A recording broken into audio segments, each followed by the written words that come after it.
kasi mas binigyan niya ng atensyon yung barkada niya, labas-labas, inom-inom, ganyan, party-party. So, pero doon niya na-realize yung totoong value mo, mga kapiksi, especially kung nag-attempt ka na makipaghiwalay dito sa person mo, no? Parang bakit ganun ba siya nakikipaghiwalay sa akin, parang ganun, no? So doon niya na-realize na hindi kanya kayang mawala, mga kapiksi. Doon niya na-realize na para sa kanya ikaw yung pinaka-reward, you are the prize, no? You are the prize para sa person mo.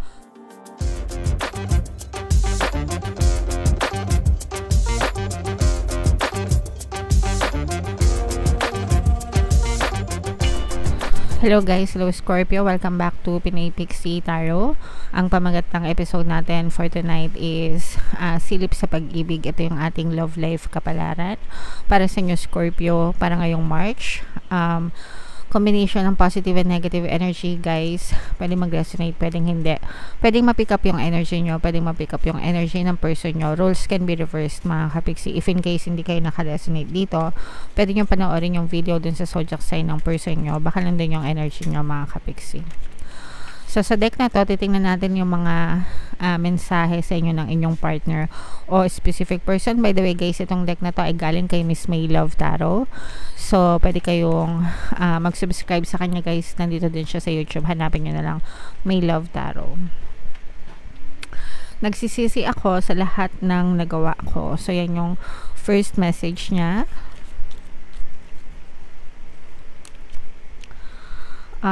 Ikaw lang, walang iba, ay totoo ba? Ako ang may problema, hindi ikaw. So, definitely guys, no, mukhang meron nagawang hindi maganda sa itong person mo, pero ang maganda dito guys is pinagsisisihan naman niya yung kanyang nagawang kasalanan, as in lahat-lahat ng nagawa niya sa'yo, lahat ng sama ng loob na naidulot niya, lahat ng pagkakamali niya, lahat ng faults niya, mga kapiksi, nagsisisi siya at saka inaamin niya yon, no? Ako ang may problema, hindi ikaw. Pwedeng may mga pinagdadaanan siya, pwedeng na-tempt siya, pwedeng nawala siya sa katinoan, whatever, mga kapiksi, pero ang maganda dito is inaako niya yung kasalanan at hindi niya sinisisi sa'yo, kasi there are some people na wala ng konsensya meaning hindi marunong mag-sorry, tapos binabaliktad pa yung sitwasyon. Imbis na akuin nila yung kasalanan nila, sinisisi pa nila sa inyo yung nagawa nilang kasalanan porque dahil sa inyo kaya sila nagkaganon, ganyan-ganyan, dahil sa inyo kaya nila nagawa yun. So may mga ganong tao, pero ang kagandahan dito sa person mo guys is una, nagsisisi na siya, pangalawa, inako niya talaga yung kasalanan niya, mga kapiksi. And para sa kanya, ikaw lang, wala nang iba, no? So pwedeng na-realize niya yun guys, after niyang magawa yung mga kasalanan niya.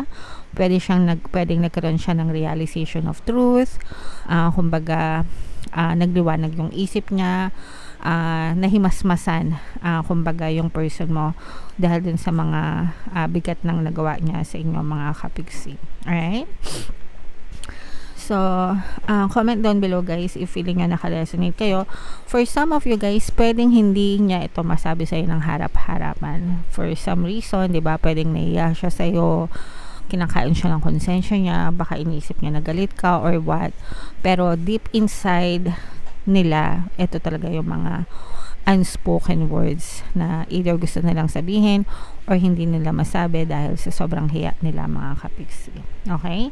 So, comment down below guys if feeling nyo naka-resonate kayo dyan sa mga messages na yan. If ever man na gusto nyo talagang humingi sila ng tawad sa inyo and hindi pa nangyayari guys, pwede nyo pakinggan yung ating pampakonsensya plus pampabalisa subliminal guys. Magandang combo yon para talagang hindi sila matahimik hanggang hindi sila nagsasabi ng sorry sa inyo. Pati yung pampasuko guys, no, kasi especially kung feeling nyo masyadong ma-pride yung mga person nyo, mataas yung ego, ganyan, yung pampasuko subliminal guys, matututo silang magpakumbaba hanggang sa humingi sila ng tawad sa inyo. So, tingnan natin yung love life energy nyo ngayong March. Shuffle ko to guys. Habang sinushuffle ko to, panoorin nyo muna yung video natin regarding sa ating paano mag-manifest ng abundance video course. Kapiksi, sawa ka na ba sa mga struggles at hirap sa buhay mo? Masipag ka ba at masikap sa buhay ngunit hindi ka pa rin umaasenso? Ilang beses ka na bang nag-attempt magnegosyo at mag-invest pero palagi ka pa rin nalulugi? Sa pagkakataon na ito ay maaaring may subconscious beliefs ka na nagiging balakid sa iyong pag-unlad at pagyaman. Introducing, paano mag-manifest ng abundance video course. Dito ay matututunan mong ma-overcome ang mga balakid mo para tuluyan ka ng umunlad, umasenso, sumagana, maging matagumpay, successful at maswerte sa iyong kabuhayan, pera, trabaho, negosyo, salapi at kaperahan ng bonggang-bongga. Dali, mag-send na ng email sa pinoypixitaro@gmail.com at simulan na ang iyong pagyaman ngayon.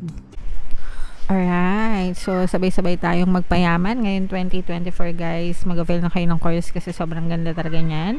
And good news mga kapiksi, dahil ngayong February until February 29 mga kapiksi, magbibigay ako ng 200 pesos na discount sa lahat na mag-avail ng course. Kaya mag-avail na kayo mga kapiksi, sobrang ganda talaga niyan.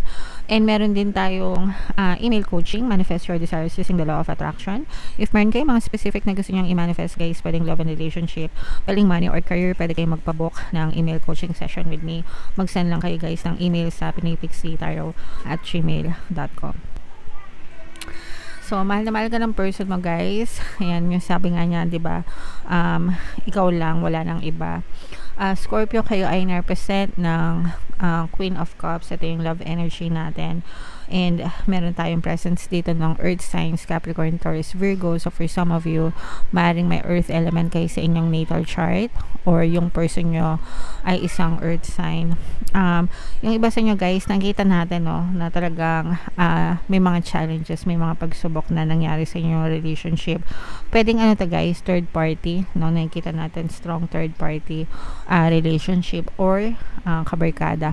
Pag sinabi naman third party guys, maraming klase ng third party. Pwedeng third party na kabet, third party na kabarkada, third party na sugal, alcohol, trabaho, anything na pwedeng maka-impluwensya sa relationship nyo is considered as third party.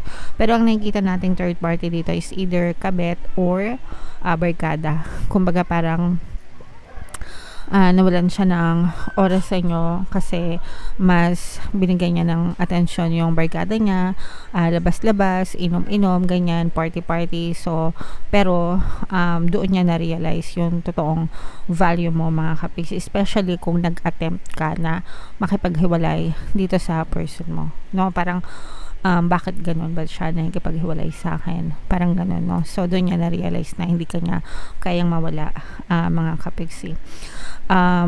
Doon niya na-realize na para sa kanya, ikaw yung pinaka-reward. You are the prize, no?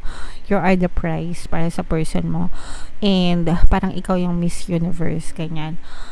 If ever man na hindi ito nag-reach out sa iyo guys, is because meron siyang assumption na baka galit ka sa kanya. Meron siyang assumption na baka kapag kinontak ka niya, hindi mo siya kausapin, pagkus ay bungangaan mo or pagalitan mo siya. So, iniisip niya na galit ka sa kanya, kaya hindi ito nagre-reach out sa'yo. Pero, nag-iipon ito guys ng lakas ng loob para one day, mag-reach out siya and masabi niya lahat nung gusto niyang sabihin, na nagsisisi siya, na may problema siya and ikaw lang, wala nang iba, 'di ba? Yun yung mga gusto niyang sabihin sa iyo. So, antayin niyo lang 'yan, mga kapiksi. Pwedeng karmic din yung connection niya. Ayan no guys, lumalabas na yung rainbow. So, ibig sabihin nito, natatapos na yung mga problema niyo sa relationship and magkakaayos din kayo kung talagang bibigyan niyo ng chance. Magkakaroon ito ng pagbabago. Yung mga pagbabago na ninanais mo dun sa person mo. Yes, magkakaroon siya ng pagbabago, mga kapiksi, yung mga conflicts nyo.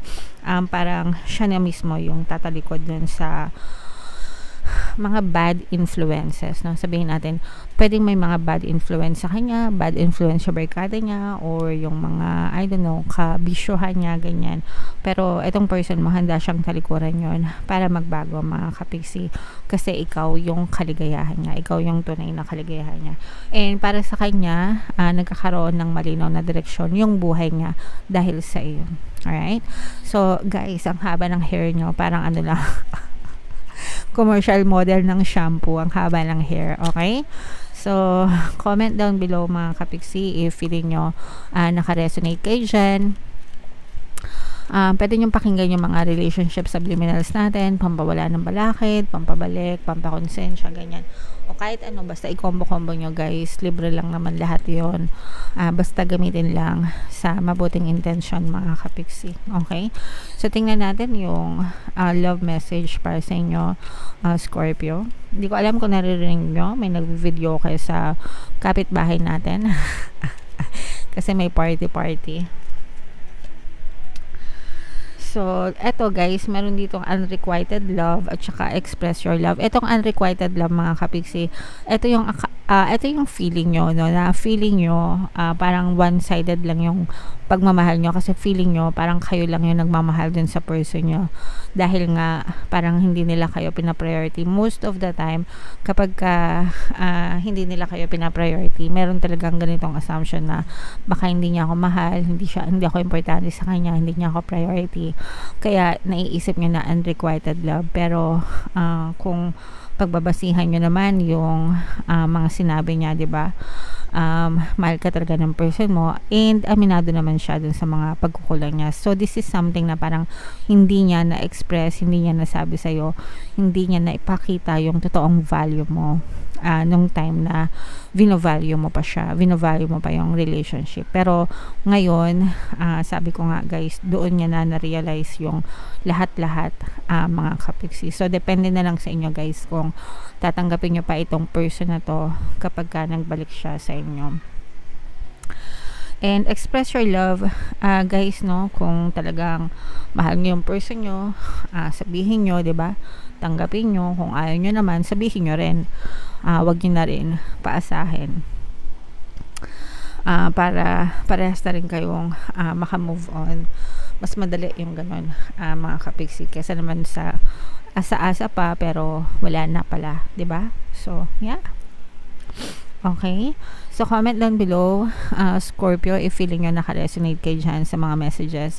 Ito yung mga relationship subliminal natin, guys. Talagay natin yung playlist dito and pwede nyo pakinggan para maging umaokay yung relationship nyo.